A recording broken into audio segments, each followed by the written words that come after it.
People often ask me, what herbal supplements should I take to stay healthy? In the last episode, we talked about the scientifically researched benefits of the time-honored 4-herb formula known as Essiac. Today, we are going to continue our deep dive in understanding how Essiac works by looking at some of the individual herbs and compounds within the Essiac blend. Hello, my name is Miles Sorrel, biochemist. Thanks for tuning in today, and don't forget to like and subscribe. It really helps the channel.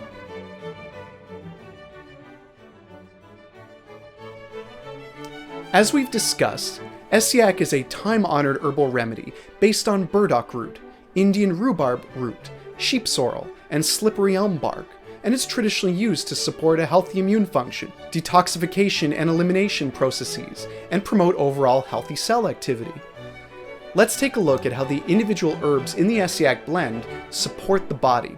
Let's start with burdock root, or Arctium lappa. It's arguably the major component of Essiac. The roots contain a high concentration of antioxidant compounds, prebiotic fiber, and other molecules that can modulate healthy inflammatory responses. And the entire plant is edible. For example, the Iroquois people have cooked the leaves and prepared dried roots in soup. The roots are also roasted and served as a coffee substitute in Russia. In fact, the package of tea that I am holding is powdered burdock root that I got from a local Korean marketplace. Burdock can support elimination through modulation of the gut microbiome, and that's because of the high presence of the prebiotic fiber inulin. Inulin is a good source of food for healthy bacteria in the gut, and by maintaining a healthy gut microbiome, well, this has been linked to wellness all throughout the body. It's not just about the intestines.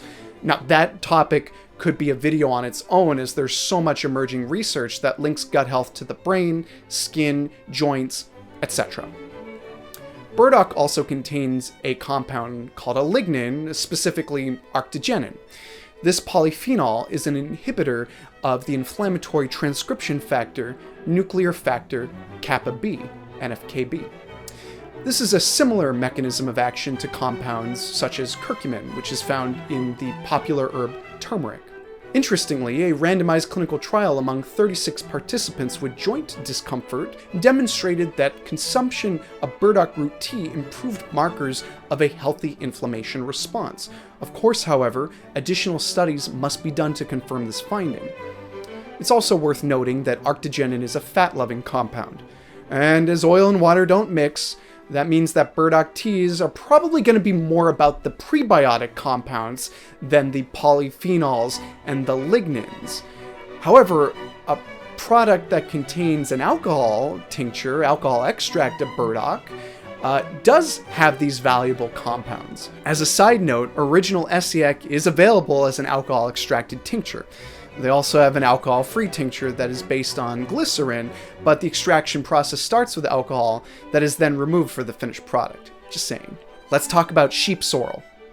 The leaves of sheep sorrel contain the highest level of the antioxidant flavonoid quercetin of any culinary leafy greens or vegetables. Quercetin is a well-regarded compound for its cellular effects in modulating antioxidant and inflammatory properties. It is also a modulator of histamine response in the body. Moving on, Indian rhubarb root can be thought of as a digestive tonic. It is bitter. Bitter herbs are used in herbalism to stimulate elimination. Bitter is actually an important flavor that has been bred out of our typical Western diets because it tastes bad. The fact is, though, that we need to have bitter flavors in our diet. We have bitter taste receptors all throughout our body, not just in our gut, but they're present in the immune system, the heart, and the lungs.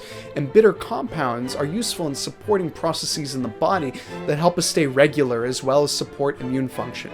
Last, but certainly not least, is slippery elm bark. The inner bark is rich in polysaccharide-rich mucilages that are traditionally used to soothe irritated tissues, including the digestive tract. Okay, that's the deep dive on the individual herbs found in the Essiac brew. If you have any comments on what you would like me to discuss next, leave them in the comment section below. Be sure to check out www.essiac.com. Also, For more detailed information on the science behind Essiac, go to www.essiactruth.org. Thanks so much for watching, be well, and until next time. As a reminder, the following information is for educational and informational purposes only and should not be treated as medical advice. These products are not approved by the Food and Drug Administration and are not for the treatment of any disease. Talk to your doctor about starting any dietary supplement.